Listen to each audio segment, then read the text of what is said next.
महराज मलिक आखिर बार बार हुकूमत को तनकीद का निशाना क्यों बना रहे हैं? 2 साल में क्या इनसी ने थोड़ा भी काम नहीं किया? आप बताएंगे कमेंट्स में और जरूर बताइएगा। महराज मलिक जम्मू कश्मीर से आम आदमी पार्टी का सबसे बड़ा चेहरा, लेकिन बातें क्या, बार बार हुकूमत को तनकीद का निशाना बनाना। कभी हॉस्पिटल में बेहतर सहूलियात ना होने पर तो कभी तिब्बी निज़ाम को बेहतर ना करने की बात महराज मलिक की जानिब से की जाती है। महराज मलिक का यह कहना है कि आम आदमी पार्टी रेवोल्यूशन लाएगी अगर जम्मू कश्मीर में आम आदमी पार्टी का चीफ मिनिस्टर बनता है, लेकिन हुकूमत आम आदमी पार्टी से न जाने क्यों खफा है कि जनाब हमें बाहर ही नहीं आने देते। क्या आपको लगता है कि महराज मलिक के साथ ज्यादती हो रही है या फिर महराज मलिक सिर्फ और सिर्फ सियासी बयान दे रहे हैं? सबसे बड़ी बात हुकूमत की अगर हम करें तो उनके मंशूर पर हमारी नजर दौड़ती है। मंशूर में बहुत से दावे, बहुत से वादे, और वो वादे वफा हुए या ना हुए जम्मू कश्मीर का बच्चा बच्चा बेहतर जानता है। आज किसी भी शख्स से कोई भी चीज छुपाने की जरूरत नहीं है, चाहे वो 200 यूनिट फ्री बिजली का वादा हो या अनएम्प्लॉयमेंट को खत्म करने का या कम करने का वादा। अनएम्प्लॉयमेंट जो कि सबसे बड़ा मसला है इस वक्त जम्मू व कश्मीर में, लेकिन हुकूमत क्या कहती है कि हमने हजारों की तादाद में आउटसोर्स में मुलाजमीन लगाए। लेकिन क्या सिर्फ एक डिपार्टमेंट में आउटसोर्स पे आप मुलाजिम लाएंगे, एंगेज करेंगे, उसे एम्प्लॉयमेंट कहते हैं? या फिर एम्प्लॉयमेंट वो हुई कि आप किसी के जेब में पैसे भर रहे हो, उसके घर का खर्चा चल रहा है।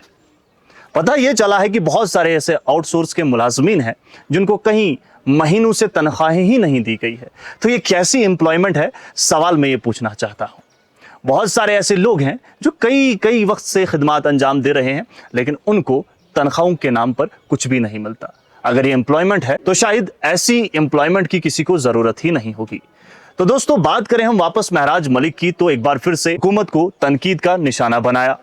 कहा कि मुझे कश्मीर नहीं आने दिया, और उसके बाद जब वो लेफ्टिनेंट गवर्नर जम्मू कश्मीर मनोज सिन्हा साहब से मिलने गए, उनसे भी मुलाकात की और ये कहा कि जनाब लोग मुझे कहते हैं या कुछ लोग मुझे कहते हैं कि आप मिलते नहीं हैं, तो चलिए मिलकर हम देख लेते हैं और हम अपने दावे और हम अपने जो गुजारिशात हैं या रुदाद है उनके सामने पेश करते हैं क्या होता है। लेकिन वहीं साथ में वो ये कहते हैं कि हुकूमत ने बहुत बड़े बड़े दावे किए थे, लेकिन मैं बात नहीं करता, करने पर मजबूर हो जाता हूँ जब मैं तिब्बी निज़ाम बेहतर नहीं देखता हूँ, जब मैं निज़ाम तालीम बेहतर नहीं देखता हूँ। अगर स्कूल बनते, अगर तिब्बी निज़ाम बेहतर होता तो शायद मैं बात नहीं करता। तो सवाल सबसे बड़ा ये यहाँ पर उठता है कि क्या महराज मलिक सिर्फ सियासी एतबार से हुकूमत को तनकीद का निशाना बनाकर सिर्फ और सिर्फ सियासत कर रहे हैं, या वाकई में वो हुकूमत की उन गलतियों को मंजर-ए-आम पर लाने की कोशिश कर रहे हैं जो वाक़ईतन हुकूमत ने की है? इसका जवाब मैं आपसे जानने की कोशिश करूंगा, क्योंकि जनता, कहते हैं जो लोग देखने वाले होते हैं, ऑब्जर्व करने वाले होते हैं, उनके पास बहुत ज़्यादा ताकत होती है, वो सब कुछ जानते हैं।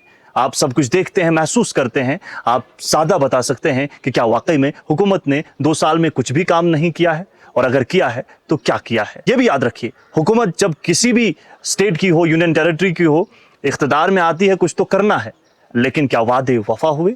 सवाल ये है। बहुत शुक्रिया।